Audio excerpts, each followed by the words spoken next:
Hello, listeners. This is Lee Price. This is Will Ford from Football 365. And you're listening smartly to At the Bridge Pod, a Chelsea FC podcast, although I would describe it as the Chelsea FC podcast. Magical from Eden Hazard! Kai Havertz in the Champions League final! Ivanovic! Yes. In the middle, it's just behind him, but it's tapped in by Hakim Ziyech. Matic with the ball driver! Matic takes the net off! It's time for another episode of At the Bridge Pod, your number one Chelsea FC podcast. Coming up on this episode... It was only pre-season. Calm. We've got to be calm.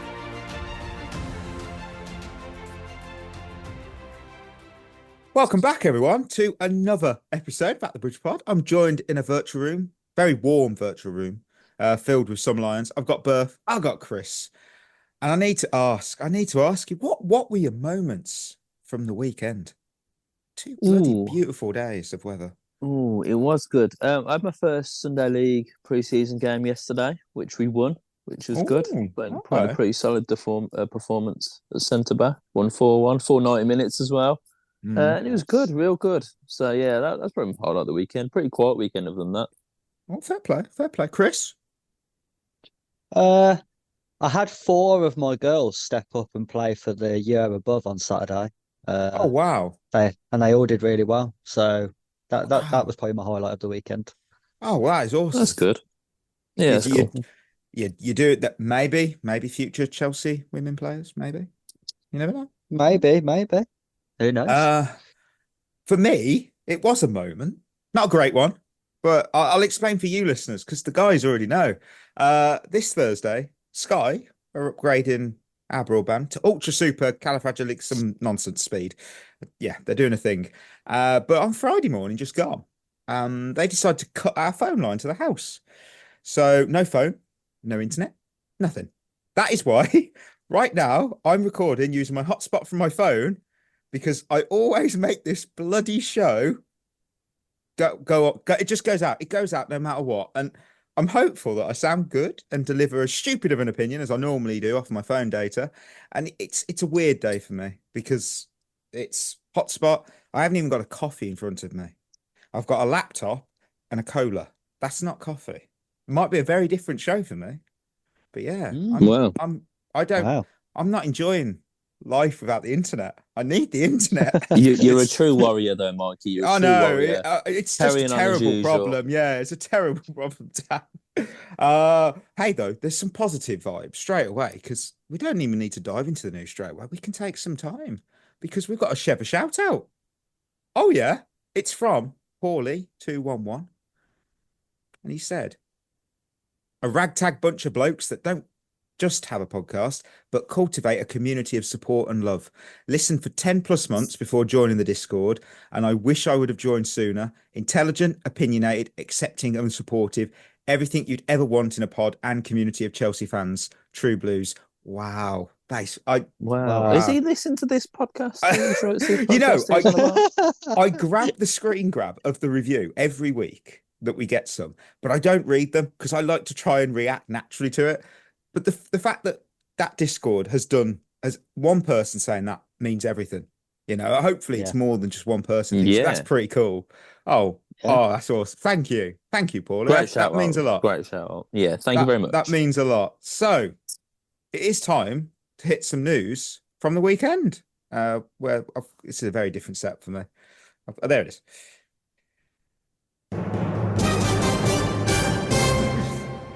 Got there in the end. Right. Well, today there was a quick one we have to sort of touch on because I didn't see it out of nowhere. Chris literally texted the group. I found out in the gym that Jess Carter's left. That was out of nowhere. Chris, that was not what I expected to read ever, especially this summer. But Chris, quick fire thoughts on that. I mean, it was a bit of a shock that it just sort of came out of nowhere, and it was a bit more of a shock that it was announced by the club she's gone to rather than the club she's leaving, which was a bit weird. It seemed like it must have happened like all in a rush. I don't think it's that much of a shock that she's left. I think after the Catherine Berger fiasco, then I think when she left, I think everyone always expected Carter to leave at some point. I think it was just a bit of a shock because there was no rumours or anything that I've seen anyway of her going this summer, and then all of a sudden it's like, yeah, she's gone. Good. And the first time you hear about it is when she's doing an interview for a new team. Yeah, bit weird. I thought that eventually she might head over to the States because obviously, we're human, and if your partner's in another country, especially the time difference and obviously the travel there, you're like, you want to be with them. So I was expecting it at some point, but it's just the way it was announced. It was like interview with new club there, and you're like, oh, the club that I think it was a couple of hours after Chelsea actually announced that she'd left. So it was that, yeah. That's one deal that's done. Another deal that's done.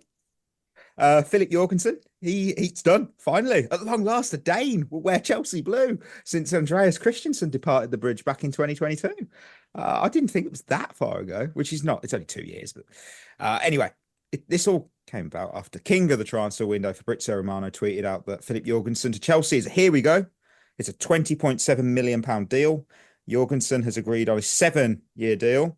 He's also added that Chelsea will now allow Djordje Petrovic to leave. There was no comment, though, on if it will be a loan or permanent. I would have assumed a loan, unless a huge offer drops into our tray. But I wouldn't be happy if he left permanently. But what's your thoughts on the saga for Jorgensen and obviously more likely the Petrovic decision? I mean, it's clear that Maresca doesn't really rate Petrovic. So if he doesn't want him, then I mean, you can't really dispute that him going. So it's a weird one. I did like Petrovic. I don't think he was amazing. He was okay. He was good. There are obviously better keepers out there. I don't know what this new keeper's like. I've never seen him play. I'm not even going to try and guess what he's like because I just don't know. I'm going to be brutally honest. But I mean, it's just another signing. Like, he could be really good. You just don't know, and that's why it's a bit like, well, I'm not really in favour of it, but it's a strange one. But I've never rated Sanchez either, so. But I don't think many do. Sanchez, Maresca clearly like Sanchez, clearly likes him with the ball at his feet. Did make a very good save the other day against Celtic. He did his job. He did his job there. Well, also conceded a few, but never mind. But I mean, we'll wait and see, won't we, how this plays out. Chris, come on. Feel my joy. First thing I want to say about this whole deal is with the new rules now saying that you can't put the transfer fee over more than 5 years, why are we still handing out 7-year contracts? Probably for security in case, like, at the end of the fourth year they want to leave. I don't know. Yeah, right. That's great. I understand that, but that only works if he's good. Because if he isn't, you've then got an average player on a 7-year contract who might just decide to sit that contract out. I think it's a real risk. Well, I think we've got to stop doing that. What's Petrovic's contract? 18 years, probably. You know what? Serious for a minute. I will have a look at this because I'm on 4G. It's all good. What did he sign? Signed a stupid long deal, probably. Let's go on Transfermarkt. It's got to be at least 8 years. It expires June 30th, 2030. Wow. So 6-year, 7-year. Yeah, it would have been his 7. was the same. Yeah, 7. Yeah. Yeah, I like us. To be fair, I'm very much with Berth. I've never seen Jorgensen play a game. I've never watched a game that he's played in. I've seen highlights, but I don't take anything from them at all. So I've never really seen him. I'll judge him when I see him play, and I think that's the fairest thing to do. He might turn out to be really good. He might turn out to be another average keeper. The only thing I will say with almost certainty is he'll be better than Robert Sanchez. Oh yeah, 100%. I mean, I'm honestly, everyone knows I'm really happy. I'm really happy, but a little sad because it kind of felt to me like I was first in line to buy my favourite burger from a street food stall that's closing down. Because I'm happy we've got Jorgensen, but losing Petrovic sucks. I mean, I'm someone who hates bashing another to praise someone, so I won't. So Sanchez, you're going to have to sit this one out, this discussion. But Petrovic has his flaws, but he was decent last season. He boots the ball out of danger. He doesn't go, I'm going to do a quick tricky pass. I'm going to do a back heel, a Cruyff turn. No, he boots the ball long if he needs to. And I kind of think that he's a top 10 keeper already in the league. I mean, I hope it's. I looked at the top 10. I would say, let me get the Premier League top 10. Yeah, name them. Yeah, that's probably a better idea instead of getting really cocky there, isn't it? And going, he's a top 10 keeper. Let's have a look. So he's not going to get in at Man City, but they need a new keeper. See, Arsenal, no. Liverpool, Villa, no. Spurs, no. Us, Newcastle. He's not better than Pope. He's not better than Pope, but yeah. Man United. I don't think he's better than Onana, to be honest with you. I don't know. I'd Really? say he's on par. He's on par with equal. Onana. Based on last season. Yeah. You can't base it off Inter Milan, Onana. That's no, a different but player. I think Onana actually made a lot of good. I think Onana was a bit of a scapegoat for Man U. I don't think he's amazing, but I think watch him in the pre-season. He's really one of his tricks where he was like, shoot here, penalty, shoot he's here. He's definitely a lot better. He's definitely a lot better with his feet than Petrovic. So 100%. West Ham. I think I'll take Areola. Wow, fucking hell. I would take Areola. And finally, Crystal Palace. Is theirs Henderson or Johnston? What do they like? I think it's Dean Henderson still. I think it's Dean Henderson, isn't it? I wouldn't take Dean Henderson. I'd take Dean Henderson, to be honest with you. Oh, come on. What? I would. No, I would. Can't have that. I would. I'm not saying Petrovic is bad, but I think that's probably about his level as Crystal Palace. I mean, I hope it's a loan because I feel he's still got a very high ceiling and he's already increased his value tenfold just by, his performances last season. So I don't think it'll be a loan though because of the restrictions on the number of loans you can have. Yeah, that's a problem. We're using them up every day. So we're burning through them. I think it's going to be a permanent. Yeah. Oh, we'll see. We'll see how that plays. Right. Of course, it's time for the match report, sponsored by Put Down That Pitchfork. It's only pre-season. Winners and losers. We kick off with the winners as always. Who you got? How many you got? 3, and that was a push. It was push. I've got 2 because I wasn't pushing to 3. They didn't deserve it. I've got 3. And I told you how quick I made these I feel like I'm you, Chris, because this is my first win. I've got Nkunku. But my reason is literally, it's like you. He found the net again, albeit from a penalty. Solid overall, but he missed a golden opportunity of a header in the first half. And that's why he's a winner. That's it. To be fair, he's a winner for me too, for the exact same reasons. I had anything else to that. I was like, well, he scored. I thought he actually had an okay game though as well. Yeah. I think the thing that I like about Nkunku is even in his poor games, he still looks a level above the players he's playing with for me. I think he looks like a player who, even when he's having a bad game, you look at him and you think, I still think he might produce a moment today. Yeah. Remember when he played his first really game good for us and he was like the best player on the pitch and he just had that injury? You're like, well, how bad is this? You must have thought he just won the lottery. Like, it's your special day on the pitch. It's like, hang on a minute. This lot suck. Well, yeah. Berth, it just shows how important he is, though. He's crucial. A winner for me is Cole Palmer because he must be looking at his team and thinking, wow, I'm safe. Yeah, he's just miles ahead, isn't he, of everyone? Yeah. Like, no one has even come close. And he's just looking at his game thinking, wow, I'm literally the best by more. I love that shout. He's my first winner. Chris, you've got 2 winners. So I wonder if it's the same as one of my other 2. Who is it? Raheem Sterling. Yeah, he's one of mine. Yeah, I have him as well. I've got Sterling because I thought he made an impact when he come on. I do think he was helped by the fact that he followed Mudryk. It's like if you got a shit stand-up comedian to go on first and then an okay one to come on after, the okay one would seem amazing because the first one was so shit. And I think following Mudryk, he didn't have a very high bar set, but I did think he had a positive impact on the game. He was unlucky with the shot that hit the post. He won the penalty. Thought he had an impact at least. Yeah, That's why he's on mine. Me being replaced by anyone instantly, they become Lee Evans level. Like, oh bloody hell, he's good. Yeah. I've got Sterling because I literally wrote almost. You could tell I was in bed and really fed up with this game. I put almost made an immediate impact, striking the woodwork just a minute after coming on. And then obviously just consistently troubled Anthony Ralston down that left hand side, and he did win a penalty. That's always good. He will be wondering though how he didn't score himself in that game. But hey, you know what? Many on social had cast Raheem Sterling out the door. They were like, "Do we need him? Maybe we do. Maybe we should be a little more considerate to him." We do. Well, we need him over Mudryk. I can tell you that. I could not agree more. I really couldn't. Berth, who's your second winner? Sterling was my second winner. And then my last winner. Sorry.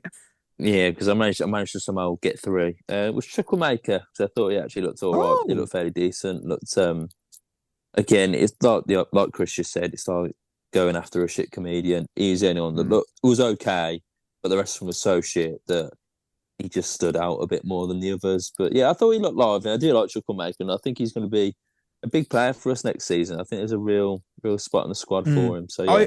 I agree. I was a bit worried how he was bending over, like out of breath, like after 20 minutes. I don't know whether that was the heat or very warm. It's very warm over there. I noticed all the Celtic players they just didn't look tired. It's like, oh, I know they've been further into their pre-season, so I think that's kind of how you have to look at it. Right, my final winner was, and Ollie, you'll be proud of me, Mark Gu. Impressive for an 18-year-old. Let's be honest. Not setting expectations. It reminded me similar to like Cole Palmer had good start, and Mark Gu has done the same. You know, he's showing maturity beyond his years already, and he's got a high ceiling. I didn't expect this from this player. That's why I'm kind of comparing him to Palmer in the sense of I didn't expect anything, and for 5 million. Do you know what? Like, I think that's fair. But I do think his performances are being a little overrated. We've got to hope. We've got to hang our hope on something. I think that being a little overrated because everyone had such low expectations of him. Like, he was a complete unknown. Fair. So I think everyone's now like, now he looks okay. Everyone's like, oh, he's amazing. It's like, he's not amazing. He's okay. Let's calm down a little. Like some of the talk now, like there is things floating around about, should he just be our starting striker next season? No, let's not. No, he shouldn't. We've done that with Broja. Yeah. So you know what I mean? He's not ready for that. It's expectation versus delivery, and that's why I would still. Here's an opinion: Cole Palmer had the greatest debut season of all time in the Premier League, purely based on expectation and the delivery, because no one said he's going to be second top scorer in the Prem. No way.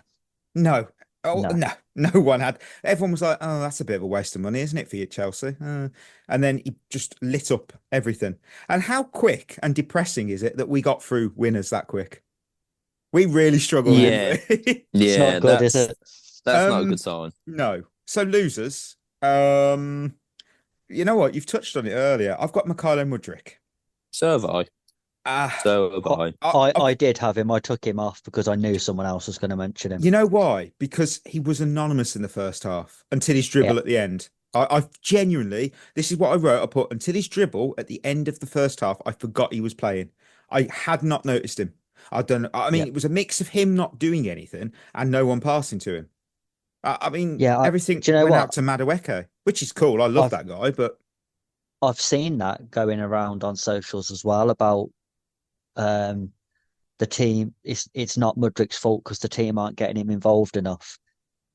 The reason the team aren't passing the ball is because they don't trust him.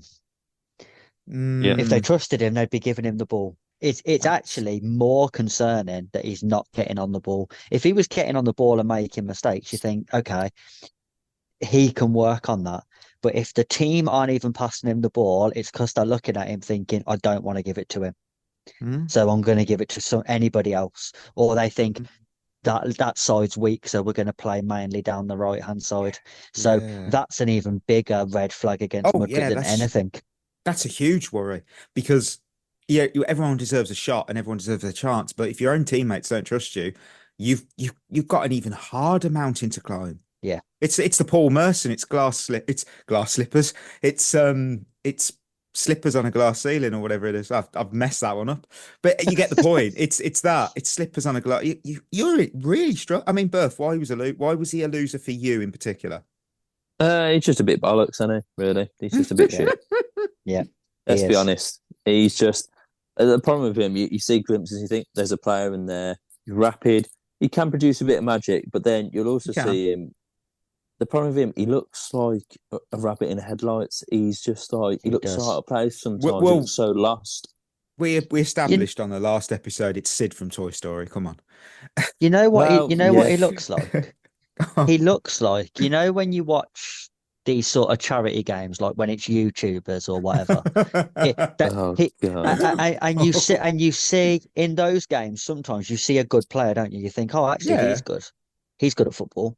If you put one of them in the Premier League, that's what Mudryk looks like. He's a good footballer, but he's completely out of his depth. He looks like, oh my God, what the hell am I doing here? He looks like a competition winner. Was it the only ways Essex marked something? He was an actual Mark, right. He got signed, didn't he? He got signed by, was it Crawley? I can't remember. It was Crawley, yeah. Yeah, it was Crawley. I mean, Chris, who's a loser for you? It's not Mudryk, but no. So I've coupled two together because they both be for the same reason. So I've got Reece James and Malo Gusto. Oh, not my picks. Oh, that's no. And I've got them two together because we've got two of the best right backs in the league, and they're not going to play right back at any point. Oh yes, of course. They're going to play centre midfield, where both of them are less effective than they are in their actual position. Do you not think that they're going to swap it for Cucurella when he's back? No, and do it. Because if he wanted to do that now, I think he would have started inverting any left back. What would be the point in playing Reece James and Gusto in centre midfield just to say, "Oh, Cucurella's back, go back to right back, mate"? What would be the point? Good point. Good point. Well, if he does that, I'd be even more worried. So I think it is going to be inverting those two, and I just think you're going to take away from their game massively. I think Reece James will be more successful at it. I feel really sorry for Gusto because I think Gusto this season could have quite easily developed into the best right back in the league, and he's not going to have the chance to. No, I think that's quite fair actually.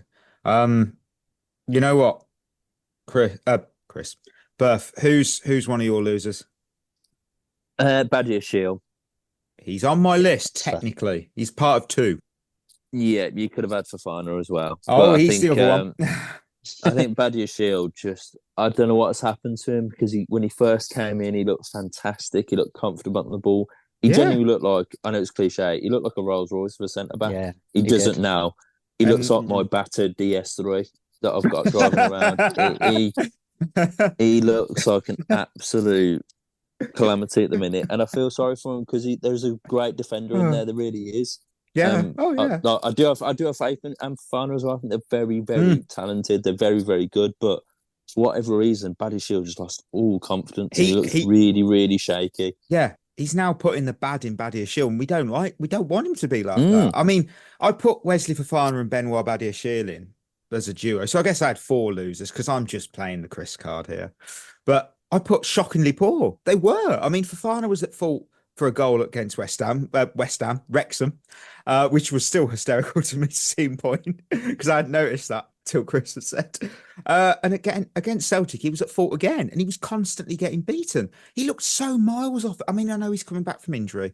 Listeners, I know, and I'm giving him that room. I mean, it's still pre-season, but bloody, he just had such a poor game. This is such a big season for him. It is a big season.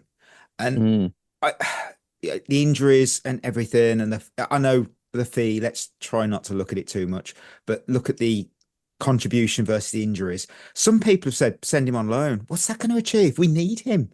We need him to be the Wesley Fofana we signed because he's a bloody good player. But you worry, is it just pre-season? Is it just match sharpness? You have to ask the question, and he's probably going to shut me up against Club America, and I hope he does. As to Badiashile, his game can be summed up by his pass to nobody in the first half. It made me laugh so much the way he booted it. It just went out. I was like, oh, okay. And obviously his hospital pass for in the second, though. I mean, that's 100 million in talent there. And I just put Mourinho wept because I remember when he signed Carvalho and Ferreira together. I mean, look at them two. They're legends. Yeah, it's a bit. I mean, it's a different era, and players are different and everything. Comparing, Fofana and Badiashile to two experienced Champions League winners is a bit ridiculous and harsh. And I know, but it's just like I need to see something. What happened to Badiashile that we were like praising, going, wow, we got the best centre back potentially in the division, and now it's I don't know. They just looked lost. Maybe it's the whole team that looked lost. I'm lost. I don't know. Yeah, this is it. It's only pre-season, I know, but you still have to draw something from it. Chris, who's your rest of your losers? Well, my second one is just the defence in general. Awful. I think, firstly, we're seeing how much they're struggling without Thiago Silva. There's no leadership at the back. There's no direction. No one's commanding anything. They're all just letting each other do what they want to do. So they're not working as a unit at all, which was the concern when Silva left and we haven't brought in an experienced centre-back. Like, who's leading the back line? There's nothing going on there. But also, all last season, all you heard from people was we're so bad at the back because we don't keep the ball, and Poch likes to play transitional football and we're not good enough to do it. But we're playing possession football and we still look terrible at the back. Every time we give the ball away, it looks like the opposition are going to score. We haven't got very good defenders. It was that high line. It was so bad. The high line was ridiculous. I kept watching it and Celtic kept getting balls in. I'm thinking they're going to just keep scoring. It's like again, FIFA. Maresca come out after and said that the players are still learning and they need to realise that when there's no pressure on the ball, they need to drop. That's Sunday League stuff. They should know that. What I don't understand is he came out like it was some revelation, like, they need to learn this because they wouldn't have done that before. You've been doing that since you was 8 years old, mate. When there's no pressure on the ball, you drop closer to your goal. It's basic. I've heard that on a Sunday League pitch. So these lot definitely know that. The reason why it's not happening is because, like I said, no one is taking charge of the back line. No one in that back line, when there's no pressure on the ball, is saying drop. Everyone's just watching the ball like, I wonder what's going to happen. I just clipped it over my head. I'm in trouble here.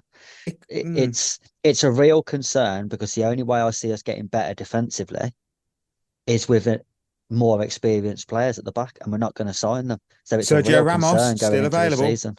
Please, Chelsea, I'll get his shirt. I really will. It was interesting that Robert Sanchez was the one that was being voted. He was really pissed. He was so pissed off at Fofana. Yeah. I was like, don't blame him. Okay, Robert. Okay. I didn't expect you to be the vocal one, but okay, I'm going to take it. Chris, who's your final loser then? I've got hope. Because I think that's what I know people are on about. It's only pre-season, but I think pre-season, if you think back to last year and how the pre-season went, it filled everyone with excitement and hope for the season. I mean, it was dashed after about 5 games, sure. The Arsenal one, wasn't it? The building into the season, I thought everything was very positive. We were scoring goals, players looked good.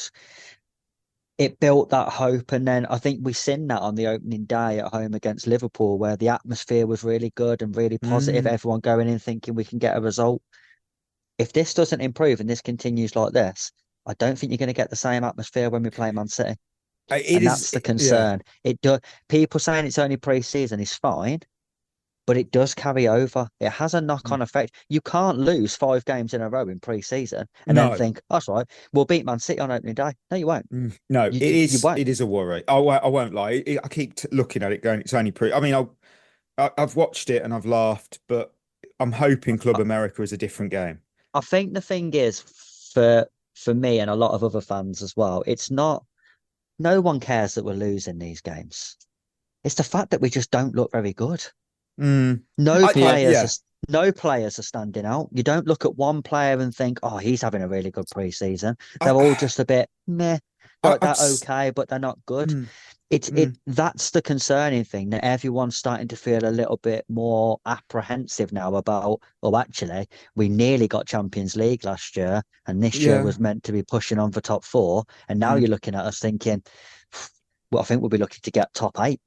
I think when you look on, I shouldn't do it. When I looked on social media with the responses, a lot are treating it like it was a league game. But I guess in a way, it is only pre-season. I'm not going to panic yet, and I really won't. I do notice that a lot of fan base, a lot of fans, certain ones, everything is either really good or really shit.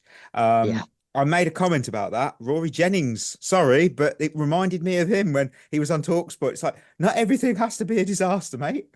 It's not great, but it's not a disaster. Let's just calm down. Let's just see, because unfortunately, it just I think it just riles people up, and then they just go for it. And they're like, "Yeah, we suck. We don't suck." The good thing is at the minute is we've still got pre-season games left to turn it around, and players to come back in. Players to come back in who should make us better. Yeah. Caicedo, Palmer. So Jackson hasn't played. Jackson. I know Palmer, Cucurella, and there was another name that is not going to be on the pre-season tour. I forgot who it was. Disassi? It might be. I can't remember the list off the top of my head. Berth, who's your final loser? Maresca.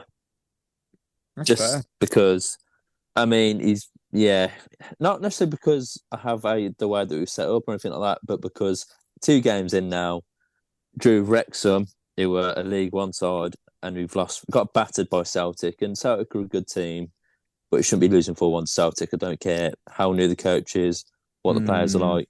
You just shouldn't be losing that badly in your first 2 games. So for me, it just doesn't look good on him. I'm not saying get rid of him already, because that's ridiculous, but it just doesn't look good at the moment. But I'm sure, there's plenty of time to turn it around. I'm not despondent at the minute, but it just doesn't look very good. No, you're fully right. I think it bugged me the most was that we didn't learn when we conceded the first goal, because Celtic scored again, and it was pretty much the same. They kept doing that, like FIFA. Yeah. You run it down with the pace player on the right or the left side, and then cross it in. But this is come on, man. This is the thing. This is the thing, actually, of this Chelsea team, because it's such a young team, and I feel like without the experience, they just don't know how to adapt. And I think that's the problem with young people in general and young players coming through at the minute, is they're so fearless and so like, I'm going to do it my way. I bet myself to do it my way. Sometimes you have to go, I've done something wrong here, take accountability and change how you're playing. But they don't. And I think that's where experience comes in handy, like a Thiago Silva, because he'd be like, right, let's drop now. Let's do this now to change this. So that's where experience has come into play. 100%. So my final loser is $4.99 again. Look, this time I took a look on Hot UK Deals. I found the following items under a £5, which I felt would be better value than that game. I got a Union Jack camping chair for $4.99, really nice. Olympic Spirit, I got McVitie's Jaffa Cakes 30-pack, £1.89. So you could have 60 for £3.80 and still have change left over. Yeah, and finally, I mean, this is the bargain of the year: 6 200-gram bags of raisins for £4.12. I mean, there's a healthy snack. I mean, it's not even the performance. We could have won 6-0. I just can't justify this for. I can't remember if it was Ollie. I think it was Ollie who mentioned it, and he was spot on when he said about when you look at the actual crowd. I saw a lot of empty seats again. Yeah. And I don't believe it was the weather or it's Chelsea or it's Celtic. I think it was genuinely that's expensive. Yeah, that is definitely what it is. I mean, I'll have to put it up on my. I've got it on my phone. We had a message in the good old DMs from Kayla. Here we go. And she did say to back up Ollie 1,000,000% on selling the tickets for $20, because they paid an extortionate amount for a Chelsea team who gave fuck all. I hadn't read that bit. The owners, and they put the ownership need to seriously rethink how they go about pre-season. Half-filled stadiums and high prices is insane. Yeah, I fully agree. I only noticed it after Ollie had said it to me, and I kept an eye. And I'm like, yeah, this isn't a good look. Pre-season should be cheap to get people in, get that next generation of fans who'll go, oh, should we go see the football? Chelsea are in. Let's go have a look. Because obviously, we don't play in America. Not unless, that changes depending on certain ownerships they want. But just put them. I don't even know what, $10. I don't know what we could be. It's pre-season, so come on, you make enough money. I mean, you're getting probably the revenue from the sponsorships alone is bringing in the money. You don't need tickets and full stadiums. It's just better, isn't it? Better atmosphere. Yeah.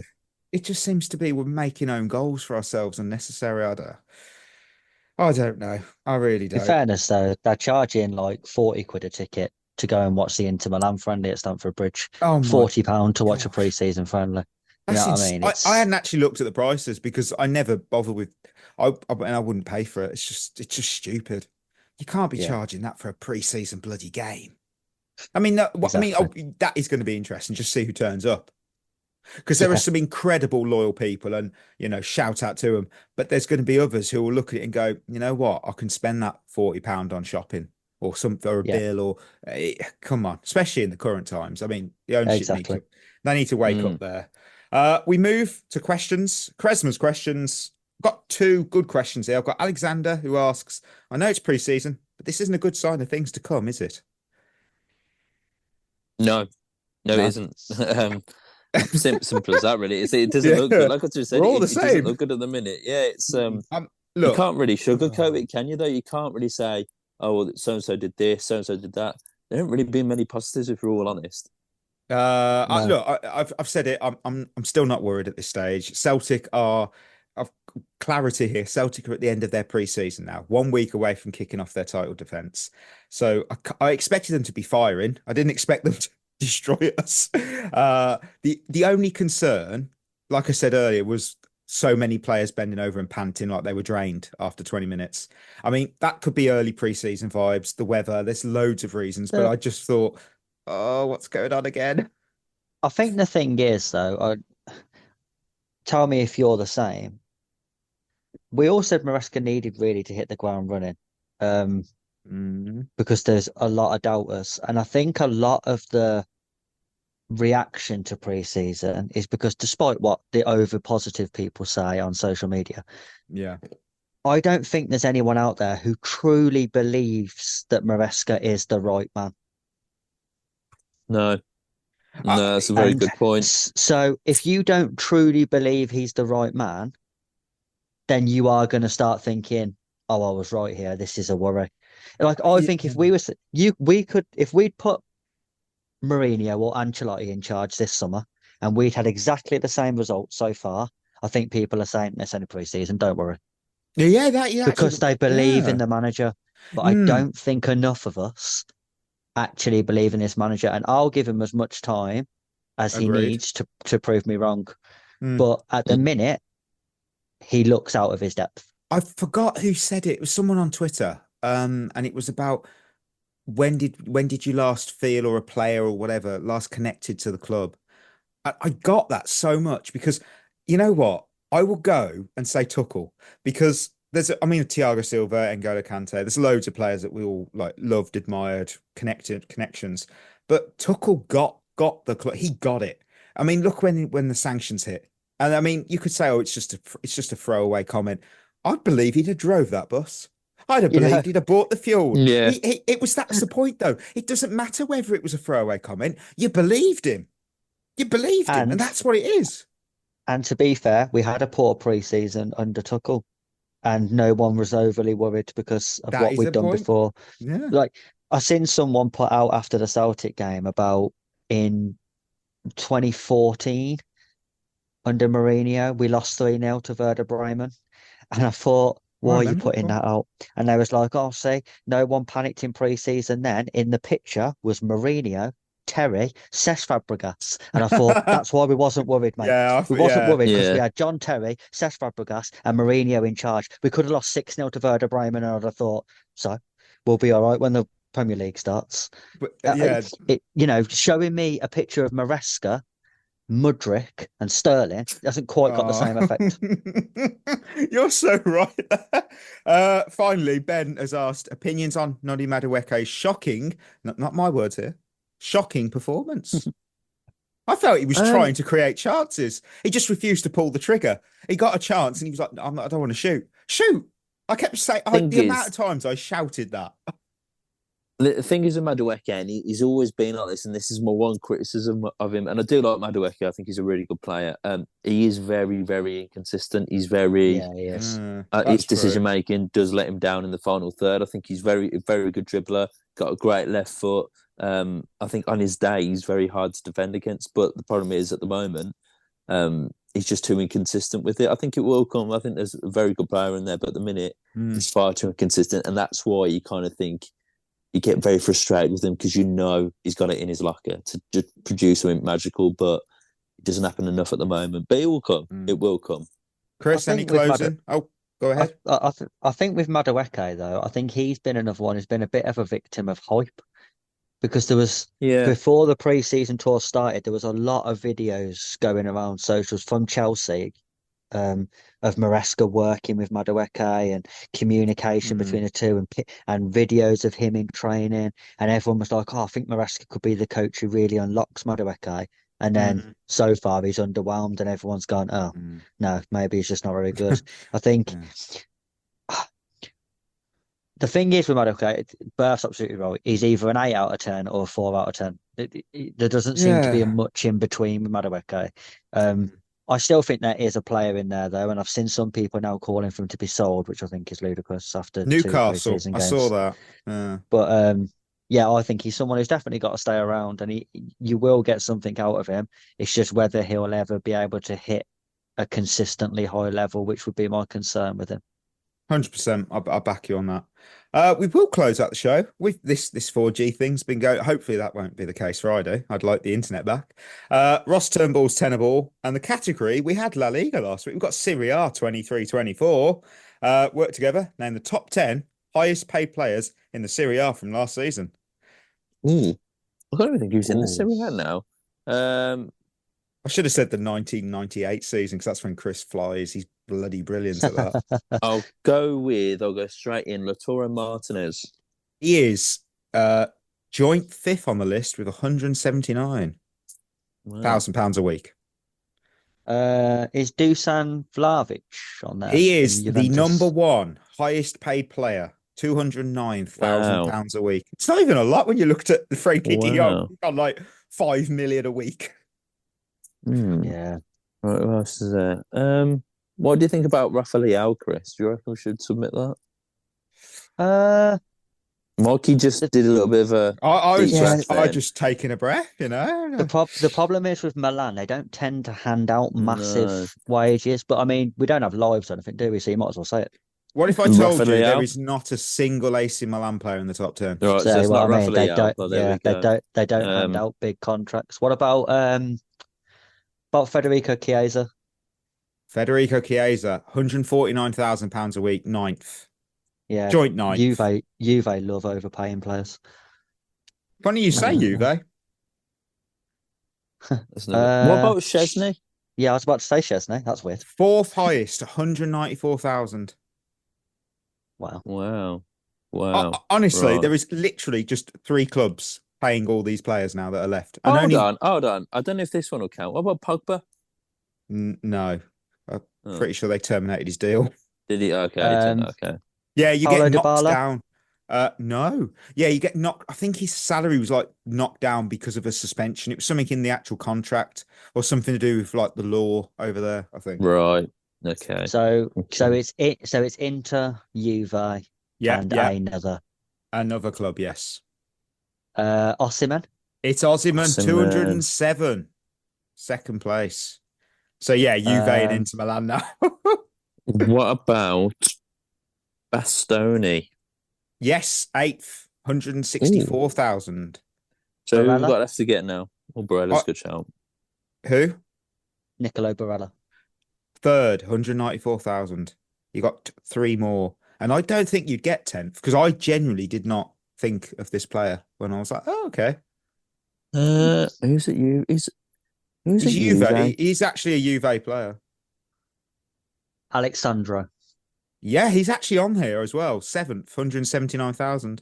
Joint 5th, actually. But yeah. What about Quaresma?